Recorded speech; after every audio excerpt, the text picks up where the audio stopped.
মুন্সিগঞ্জ জেলার লৌহজং উপজেলার ২০০ বছরের পুরাতন গোয়ালিমান্দ্রা হাট থেকে বাংলার হাটের এই পর্বে আপনাদের স্বাগত জানাচ্ছি আমি মুন্নাফ রশিদ। ১২৭৭ বঙ্গাব্দে গোপেন্দ্রনাথ গুপ্তের বিক্রমপুরের ইতিহাস বইয়ে এই হাটের উল্লেখ ছিল। তখন এই হাটে গবাদি পশু বিক্রির একটি বড় উৎসব হতো, সেটি ঐতিহ্যও ছিল। তবে এই হাটে কালের পরিক্রমায় এখন নতুন নতুন অনেক কিছুই পাওয়া যায় এবং এই হাটের বিস্তারিত তথ্য, ঐতিহ্য, ইতিহাস আপনাদের জানাবো। চলুন আজকে পুরো বাংলার হাটে এই হাটের বিস্তারিত জানতে চাই।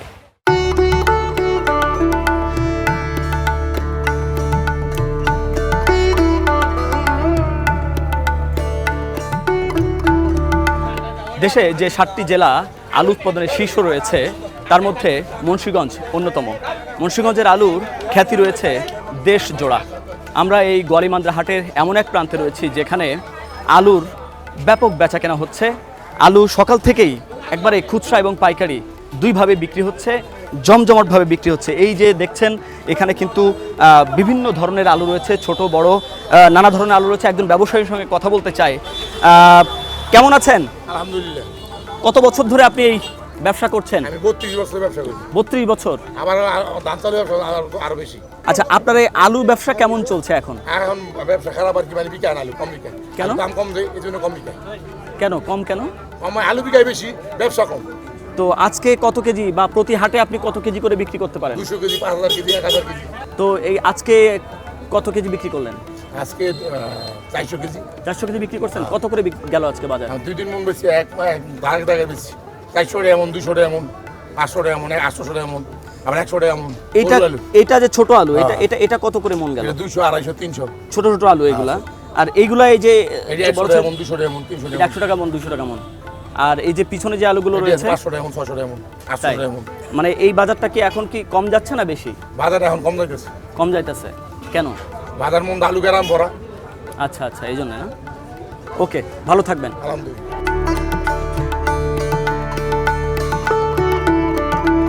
আমরা গোয়ালিমান্দ্রা বাজারের একজন আলু বিক্রেতার সঙ্গে কথা বলবো, যিনি পাইকারি ব্যবসা করেন। কেমন আছেন? আচ্ছা, আলহামদুলিল্লাহ ভালো আছি। কি অবস্থা আপনার? এই যে আলু ব্যবসা কতদিন ধরে করেন আপনি? আমি পাইকারি পাইকারি সেল করি ২৫ বছর যাবত। তো আগে কেমন পাইকারি বিক্রি হতো? কত কেজি বিক্রি করতেন? এখন কেমন যায়? আগে পাইকারি বেশি দাম বিক্রি হতো, মানে বর্তমানে বাজার খুব খারাপ। বাজার অনেকেই নিচতলের বাজার আছে। কেন খারাপ? খারাপ মানে এটা কৃষকের আমদানির উপর কালেকশন। আমদানি বেশি হলে বাজার খারাপ হয়, আমদানি কম হলে বাজার ভালো হয়। তো এখন আজকে আপনি পাইকারি কত করে বিক্রি করলেন? পাইকারি বেচছি আমরা ৮০০ টাকা বস্তা, ৬০ কেজি। যখন একটু বাজারে সাপ্লাই কম থাকে, সরবরাহ কম থাকে, তখন এগুলো কত পর্যন্ত ওঠে? হেসুমকা ওঠে, বেসুম বা ভালো থাকে হেসুমকা ওঠে ১৫০০, ১৬০০ টাকা বস্তা ওঠে। আচ্ছা, এই যে আপনার আলুর ব্যবসা, এই হাটবারকে কেন্দ্র করে এই গোয়ালিমান্দ্রা বাজারে আলুর ব্যবসা কি পরিমাণ হয়? আলুর ব্যবসা বর্তমানে ভালো হয় না। এমন অবস্থা হয়েছে, সারাদিন পরিশ্রম করে বেড়া মজুরি, দিন মজুরি পায় না।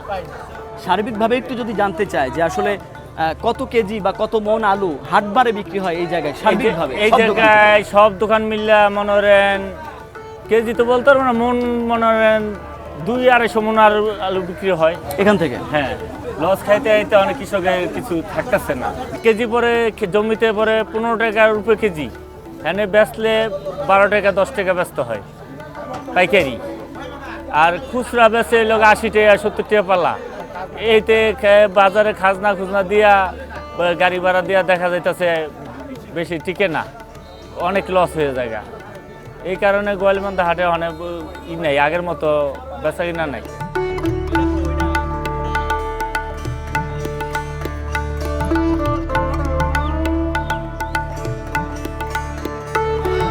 শতবর্ষী এই গোয়ালিমান্দ্রা হাটের একটি বড় বৈশিষ্ট্য হচ্ছে এখানে গ্রামের যেসব নারীরা রয়েছেন তাদের একটি উপস্থিতি রয়েছে।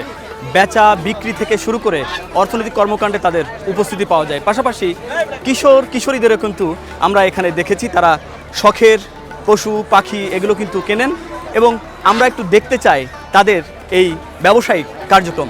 চলুন।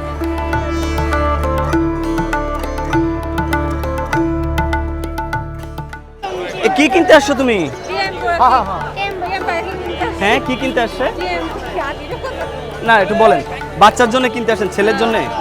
টেম পাখি ট্যাম পাখি, এটা কি করবা? বাসায় নিয়ে খেলবো। খেলবেন? কত করে, কেমন দাম মনে হচ্ছে, দেখলেন কোনো জায়গায়? হ্যাঁ 1200 বললো জোড়া? তুমি কি শখের জন্য পুষবা নাকি? শখের জন্য। খুব ভালো লাগে, মানে কোথায় দেখছো, কিভাবে দেখলা, জানলা যে এই পাখি পোষা যায়? তো ছেলের জন্য এতগুলো টাকা দিয়ে এটা কিনে দিবেন শখের জন্য? কেন? পড়ালেখা করবো, তারপর হচ্ছে আর দুষ্টামি করবো না। আচ্ছা, এই জন্যে? আচ্ছা আচ্ছা, ওকে ঠিক আছে, ছেলের শখ পূর্ণ হবে। ওকে, অনেক ধন্যবাদ।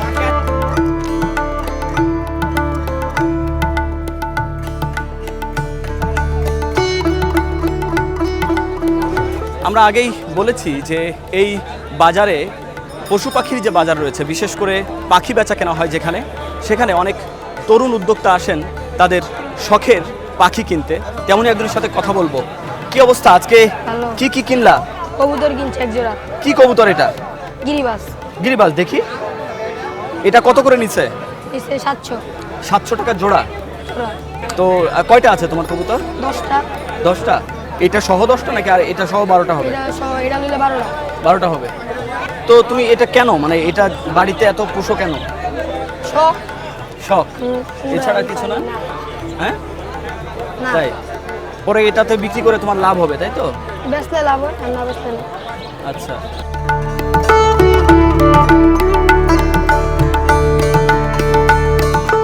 কি খবর, কেমন আছো? ভালো। আজকে কি বিক্রি করতে আসছো? কবুতর কয়টা কবুতর বিক্রি করতে আসছো? একটাই। একটাই? এইটা? জি। এটা কি কবুতর? মাদি। এটা তোমার কয়টা আছে? বাসে আছে, একটা ব্যস্ত। বাড়িতে কয়টা আছে? 10টা। 10টা? তো এটা কত করে বিক্রি করবে আজকে? এটা চাইতে 350। কত দাম বলতেছে? 250। 250? আচ্ছা, তো তুমি কত হলে ছাড়বা? 300। 300? ঠিক আছে, ভালো থাকো। হ্যাঁ, শুরুতেই বলেছিলাম যে এখানে যে পশু পাখির যে হাটটি রয়েছে সেখানে নারীদের একটি বড় ধরনের উপস্থিতি থাকে। তেমনই একজনের সঙ্গে কথা বলতে চাই, উনি কি কিনতে এসেছেন তার কাছ থেকে জানতে চাই। কি কিনতে এসেছেন?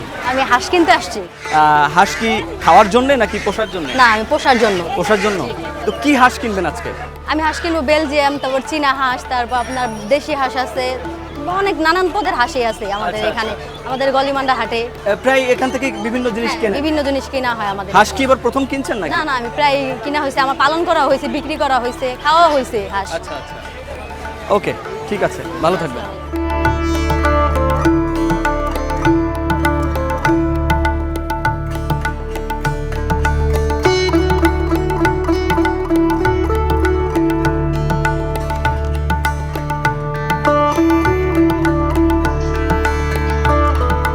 আপনাদের এখন একটা স্বাদ টেস্ট করার জন্য নিয়ে আসছি। মুন্সিগঞ্জের যে এলাকায় রয়েছে এখানে খুব বিখ্যাত হচ্ছে স্পঞ্জ মিষ্টি। এখানে স্পঞ্জ মিষ্টি সাজানো নাই এই সময়টাতে, ঠিক দুপুরের এই সময়টাতে স্পঞ্জ মিষ্টি বানানো হয়। এখানে এভাবেই বানায়, কিন্তু এখন বানানো হচ্ছে এটা কি বানানো হচ্ছে? এটা হচ্ছে রসমালাইয়ের ভিতরের যে মিষ্টিটা, সেই মিষ্টিটা। আচ্ছা, রসমালাইয়ের ভিতরের মিষ্টিটা বানানো হচ্ছে। আমরা ওনাদের কাছে জিজ্ঞেস করব যে আসলে এই এলাকার যে বিখ্যাত স্পঞ্জ মিষ্টি প্রতিদিন কি পরিমাণ বিক্রি হয়, কীরকম এখন ব্যবসা যাচ্ছে, বলেন তো। মানে আমাদের এখানে মূলত স্পঞ্জ মিষ্টিটাই নাম করা। এখানে এটা দোকানটা হচ্ছে 100 বছরের পুরনো দোকান।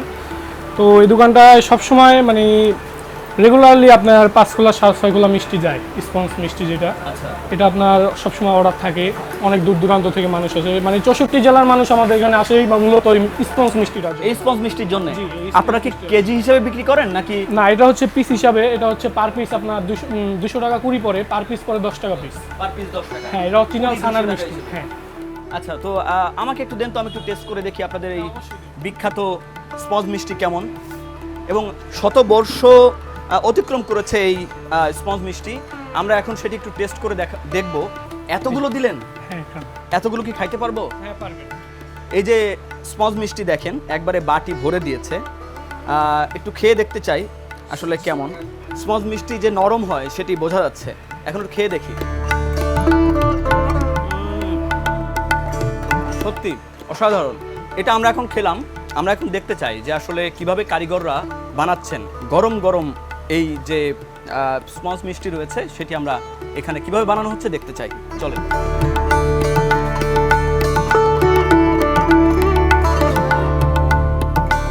মুন্সিগঞ্জের যে এলাকায় রয়েছি এখানে স্পঞ্জ মিষ্টি তো বিখ্যাত, শতবর্ষী এই দোকানে আমরা দেখেছি যে আরও অনেক মিষ্টি বানানো হয়। এই যে এখন বানানো হচ্ছে রসমালাই, এছাড়াও এখানে লালমোহন সহ নানা ধরনের বিখ্যাত মিষ্টি বানানো হয়। তবে বাংলার হাটে এ পর্যায়ে আমরা এখান থেকে একটা বিরতি নিচ্ছি, ফিরছি কিছুক্ষণ পর।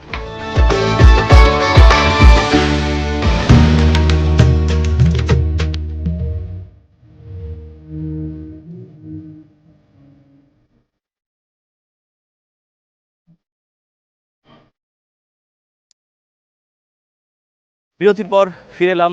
আপনারা দেখছেন বাংলার হাট। আমরা এখন এমন একটি জায়গায় রয়েছি পদ্মা নদীর ঠিক ঘোড়দৌড় হাটে।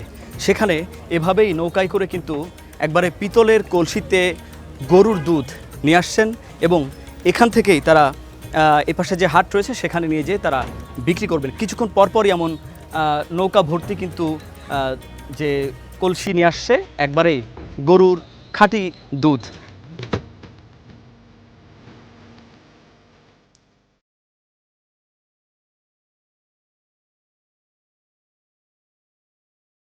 কি অবস্থা, কেমন আছেন? আলহামদুলিল্লাহ ভালো আছি। আজকে কতগুলো দুধ নিয়ে আসলেন? প্রায় 800 লিটারের মতো। 800 লিটার? এটা কি সব আপনার নাকি অনেকের আছে একসাথে নিয়ে আসছেন? তিনজন লোক আছে, বুঝছেন? আচ্ছা। তিনটা পালার। তো এখানে আপনারা কোথা থেকে নিয়ে আসেন এগুলা? এটা হলো আড়ং বাজার বলা হয়, ঠিক আছে? লোজন থানা, মুন্সিগঞ্জ জেলার ভিতরে আড়ং আর কি। তারপর বাবুরচর থেকে আসে, ওটা হলো জাজিরা থানা, শরৎপুরের থেকে আসে। তাহলে আপনাদের কেমন দামে বিক্রি করেন? কোন হাটে নিয়ে যাচ্ছেন? এখন আমাদের তো দুধের দাম কম, যেরকম 60 থেকে 40 টাকা পর্যন্ত বিক্রি আসে দাম। লিটার কত করে? ভালো মনে করেন যেটা ভালো দাম যায় প্রথম এটা 60 টাকা যায়, তার নিচে 40 টাকা পর্যন্ত আসে, কারণ ডাকের উপর নির্ভর করে তো। তার মানে আপনাদের কি এখন কি দাম কম যাচ্ছে না আপনাদের হ্যাঁ, লাভ একটু লসের কম। হিসাবটা কি? আমাদের লাভ লস বলতে আমরা গরু বলে আমার যা আসে তাই লাভ। আপনার প্রতিদিন কয় লিটার হয়? এই 20-22 লিটার দুধ হয়। 20-22 লিটার। আজকে কয় লিটার নিয়ে আসেন? আপনার কয় লিটার? আমার আজকে 21 লিটার হয়েছে। আর বাদ বাকি সব 800 লিটার হচ্ছে বিভিন্ন মানুষের একসাথে আপনারা নিয়ে আসেন। একসাথে করে নিয়ে। ওকে, ভালো থাকবেন।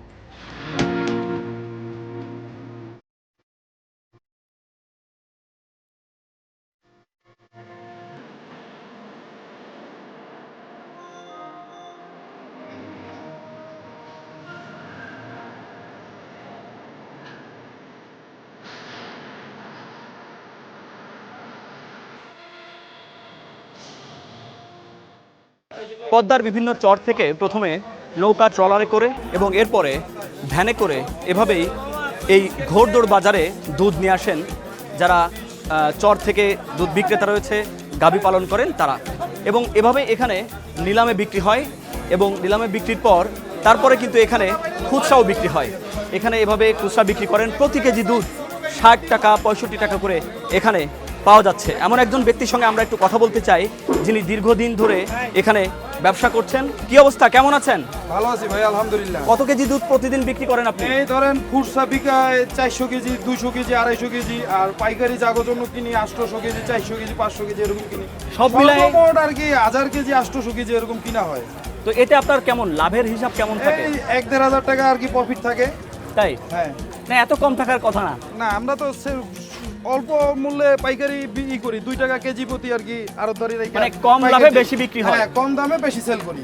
আচ্ছা, তো আপনি কতদিন ধরে এই ব্যবসার সাথে আছেন? আমার ব্যবসার বয়স অল্প কিছুদিন, 14-15 বছর। আমার দাদার কালের ব্যবসা এটা, 40-50 বছর বয়স আমার দাদাই করছে, আমার বাবাই করছে। তার মানে আপনাদের প্রায় 50-60 বছর ধরে এই ব্যবসা? হ্যাঁ, 50 বছরের উপরে অধিক চলছে যে এই ব্যবসার বয়স। আচ্ছা, তো আপনার কি মনে হয় এই যে দুধ এখানে এখন আগে বেশি বিক্রি হতো না এখন বেশি বিক্রি হয়, কি অবস্থা? এখন বর্তমানে একটু বাড়তি, যেরকম আগে একটু কম চলছে, এখন এই দুধ দিয়ে অনেক কিছুই চলতেছে। আইসক্রিম এগুলো তো আগে ছিল না, এখন দুধ দিয়ে অরিজিনাল আইসক্রিম তৈরি হইতেছে, দই, রসমালাই, মিষ্টি এগুলো তো আগেও চলছে, কিন্তু এখন বাড়ছে আরো বেচাকেনিরা। এই জন্য দুধ দিয়ে অনেক কিছুই বেশি হইতেছে, এই কারণে দুধও বেশি আসতেছে। প্রতিদিন 80 কলস 90 কলস দুধ আসে। আবার যখন বর্ষাকাল তখন দুধের কমে যাবো ঘাস চারোধারে ঘাস তলায় যাবো পানিতে। তার মানে এই যে আপনারা এখন বিক্রি করেন, এখন দামটা কি কম যাচ্ছে বাজারে? হ্যাঁ, এখন বর্তমান বাজার অনেক কম যাচ্ছে, অনেক কম যাচ্ছে। আজকে 60 টাকা কেজি খুচরা বিক্রি করতেছে। আর যখন ক্রাইসিস হয় একটু কমে যায়, আপনি বলছিলেন 30 বোতল 30 কলস আছে, তখন কত? তখন 100 টাকা, 110 টাকা, 120 টাকা বা 90 টাকা এরকম থাকে। ঠিক আছে, ভালো থাকেন। আচ্ছা ভাই।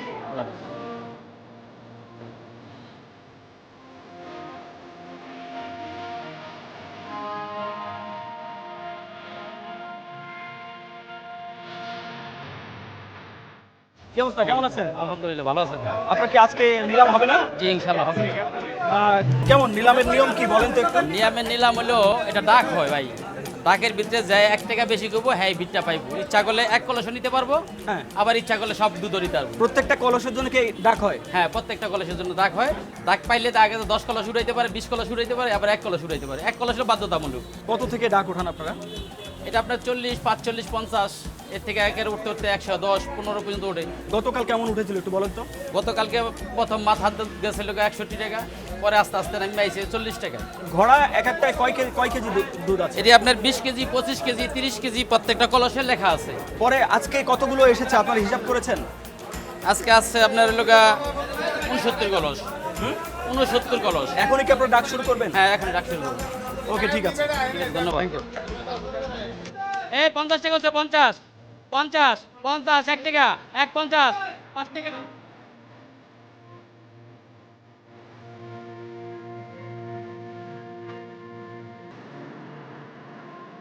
ঐতিহাসিকভাবে 200 বছরের পুরাতন এই গোয়ালিমান্দ্রা হাট একসময় গবাদি পশু বিক্রির জন্য বেশ বিখ্যাত ছিল।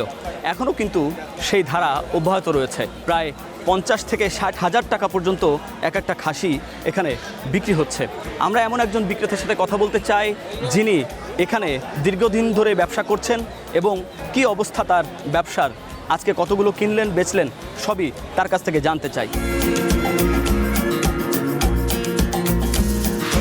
কাকা কেমন আছেন? ভালো আছেন? কি অবস্থা, আজকে কয়টা ছাগল নিয়ে আসছেন? ছাগল তো আনছি 40টা, এখানে আছে, ওই ঘরে আছে। কয়টা নিয়ে আসছেন? 40টা। কয়টা বিক্রি হলো সকাল থেকে এই পর্যন্ত? এই গোটা দোষে আজকে কাস্টমার নেই, দাম কম, যার কারণে দাম বাজার অনেক ডাউন আছে। এই 2 কেজি গোছ হবে আপনার 25 কেজি আর 20 কেজি, 45 কেজি গোছ হবে 30,000 টাকা মূল্য। আপনি কত চাইতেছেন? আমি চাইতেছি 40,000 টাকা। কত হাজার টাকা পর্যন্ত এখানে খাসির মূল্য আছে? এখানে আপনার 30,000 টাকা বিকায়, 35,000 বিকায়, সব ধরনের ছাগলের ওঠ। আমি তো দেখলাম 50,000 টাকা দাম চাচ্ছে একটা খাসি। চাইবো এখন না, সামনে আরো বড় বড় আইব, সামনে আরো বড় বড়। এখন তো মনে করেন এই যে হাটে কোনো লোক নাই, কাস্টমার নাই, এখন বড়টা কি করুন। ওকে, অনেক ধন্যবাদ আপনাকে।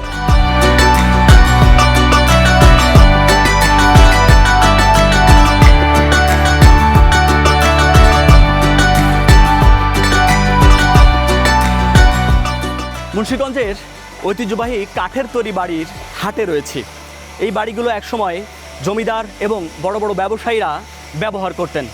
তখন শুধু এই বাড়িগুলো টেকসইয়ের জন্যে নয়, বরং এই বাড়িগুলো সামাজিক ঐতিহ্য বহন করত এবং এখনও এই বাড়িগুলোর প্রচলন রয়েছে। বিশেষ করে নদীমাতৃক এলাকাগুলোতে এর প্রচলন বেশি, কেননা এই বাড়িগুলো এক জায়গা থেকে আরেক জায়গায় খুব সহজেই স্থানান্তর করা যায়। আমরা এই এলাকায় রয়েছি, এই ঐতিহাসিক বাড়ির বিস্তারিত জানাবো আপনাদের।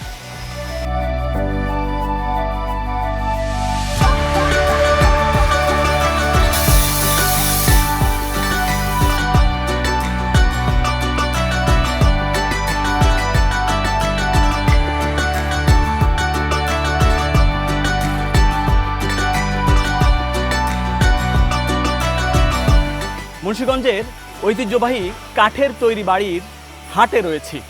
মূলত এই বাড়িগুলো একসময় জমিদার এবং বড় বড় ব্যবসায়ীরা ব্যবহার করতেন। তখন এই বাড়িগুলো শুধু টেকসইয়ের জন্য না, বরং সামাজিক অবস্থান প্রকাশ করত। আমরা এই হাটে রয়েছি, একজন ব্যবসায়ীর সঙ্গে কথা বলবো। কি অবস্থা এই বাড়ির, ঐতিহাসিক অবস্থা সহ ব্যবসায়িক বিষয়গুলো তার কাছ থেকে জানবো। কেমন আছেন? ভালো আছেন? এই যে আপনি কত বছর ধরে এই কাঠের তৈরি বাড়ি বানিয়ে থাকেন? 27-28 বছর এই ব্যবসায় জড়িত। তো এখন কি অবস্থা এই বাড়ি বানানোর যে ব্যবসা, আপনারা কেমন দামে বিক্রি করেন, কয়টা বাড়ি বিক্রি করতে পারেন মাসে? ছোট ঘর 2-4-5টা বিক্রি করা যায় মাসে, আর বড় ঘর হয়তো বছরে 2টা 1টা বা 3টা এভাবে। তাই তো এই বাড়িগুলো আসলে স্বাভাবিকভাবে কেমন দামে বিক্রি করেন আপনারা? এটা এই দোতলায়, ফুল দোতলা, এটা সিঙ্গেল, আবার বারান্দা নাই। এটা আপনার 6 লাখ টাকা দাম আছে। আগে একটু কম ছিল, এখন সব জিনিসের দাম বেশি দিতে 6 লাখ টাকা। এই আর মনে করেন অন্য অন্য ঘর 1.5 তলা, এটি 4 লাখ, 4.5 লাখ, 3.5 লাখ এভাবে। আচ্ছা, তো এই যে বাড়িগুলো আপনারা নিজেদের মতো করে ডিজাইনে করেন, নাকি কেউ ডিজাইন দিলে সেটা দেখে বানিয়ে দিতে পারেন? কেউ ডিজাইন দিলে সেভাবে বানাই দেওয়া যায়, আর নয়তো এখানে যে ডিজাইন আছে যেভাবে এভাবে আমরা বানাই। আচ্ছা, তো সেক্ষেত্রে আপনাদের কেমন বেচা কেনা হয় প্রতি বছর বা প্রতি মাসে? 2-4-5টা বেচা যায় মাসে। তাই এর পিছনে ব্যয় কেমন, খরচটা কেমন হয়? বহুত টাকা ব্যয়। বলেন তো একটু। প্রতিটা ঘরে মনে করেন যে 2 লাখ, 2.5 লাখ, 3 লাখ টাকা, 4 লাখ টাকা, এই ঘরটায় ধরেন 5.5 লাখ টাকার মতন খরচ হয়েছে। আচ্ছা, তো কি কাঠ দিয়ে বানানো হয় এগুলো? কি শুধু কাঠ দিয়ে নাকি অন্য কোনো সরঞ্জাম থাকে? প্লেন সিট থাকে, এরপরে ডেউটিন থাকে। স্বাভাবিকভাবে কি কাঠের হয়? এই যে বাড়িটায় বসে আছি, এই বাড়িটা কি কাঠের তৈরি? সবচেয়ে এখন বর্তমানে কাঠের, লোহা কাঠের দাম বেশি বিধায় দেশীয় কাঠ, ইউক্যালিপটাস, মেহগনি, এই 2টা কাঠই ব্যবহার করা হয় বেশি। আচ্ছা, এই বাড়িগুলো কেন ব্যবহার করে মানুষ? এটা সৌন্দর্যের জন্য, এবং থাকতে যে কোনো জায়গায় পরিবর্তন করা যায়, এখান থেকে নিয়ে আরেকখানে উঠানো যায়, এটা করা সম্ভব। কিন্তু একটা বিল্ডিং হইলে তো এটা সম্ভব না। এর জন্য, এবং আপনার যে কোনো ঠেক বেঠাক করলে, একটা ঠেকায় পড়লে আপনি বিক্রি করলেও আপনি টাকাটা পাইতেছেন এভাবে। তো এই বাড়িগুলো স্বাভাবিকভাবে কত বছর থেকে? প্রতি বছর যদি আপনি তেল ব্যবহার করেন, একটা বোতল পুরি তেল আছে, ওই তেলটা ব্যবহার করলে আপনি 30-35 বছর অনায়াসে ব্যবহার করবেন। আর যদি তেল ব্যবহার না করেন তাইলে আপনি 20-25 বছর, এর বেশি না। তারপরে 2-1টা কাঠ পাড়াতনের হয়তো কম ব্যাস যাইব, এছাড়া তেমন কিছু যাইব না। তো এইখানে যে বাড়িগুলো দেখছি, আপনার এখানে বেশ কয়েকটা বাড়ি ঘর বানানো দেখছি, এই ঘরগুলো স্বাভাবিকভাবে এই 6 লাখ টাকা, 6.5 লাখ টাকাই দাম, নাকি কম বেশি আছে? একটু বলেন। কম বেশি আছে। কোনটার উপর নির্ভর করে কম বেশি? কম বেশি আপনার মনে করেন এটা হয়তো 6 লাখ টাকা আমি বলছি, হয়তো দেখা যায় যে আর হয়তো 50,000 টাকা এদিক ওদিক হইতে পারে। এই আবার দূরে হইলে, অনেক দূরত্ব রাস্তা হইলে, গাড়ি ভাড়া বা লেবার লাগলে, তো ভাঙন হইলে, ওই ক্ষেত্রে হয়তো 6 লাখেই কমে বেচা যাইব না। ওইটা হইলে ওই কাস্টমারের উপরে ডিপেন্ড করব। কিন্তু এই যে বাড়িটা 2 তলা আর ওই বাড়িটা 1.5 তলা, এইটার ক্ষেত্রে দামের কি ধরনের পার্থক্য আছে? পার্থক্য যেমন ওইটা, ওই 1.5 তলা ঘরটা আপনার মনে করেন 4 লাখ টাকা দাম, এটা 6 লাখ টাকা, তাতে 2 লাখ টাকা বেশ কম। আচ্ছা আচ্ছা, দর্শক, আমরা একজন ব্যবসায়ীর কাছ থেকে এই বাড়ির বানাতে কত ব্যয় হয়, কত টাকায় বিক্রি করতে পারেন, বছরে কতটা বিক্রি হয়, সেসব বিষয়ে জানছিলাম। এর আগে আমরা সারাদিন আজ আপনাদের দেখিয়েছি গোয়ালিমান্দ্রা হাটের বিস্তারিত। ঐতিহাসিক এই এলাকা থেকে আজকের মতো বাংলার হাটের এই পর্বে বিদায় নিচ্ছি। দেখা হবে নতুন কোনো হাটের নতুন কোনো গল্প নিয়ে। সে পর্যন্ত সবাই ভালো থাকুন, সুস্থ থাকুন।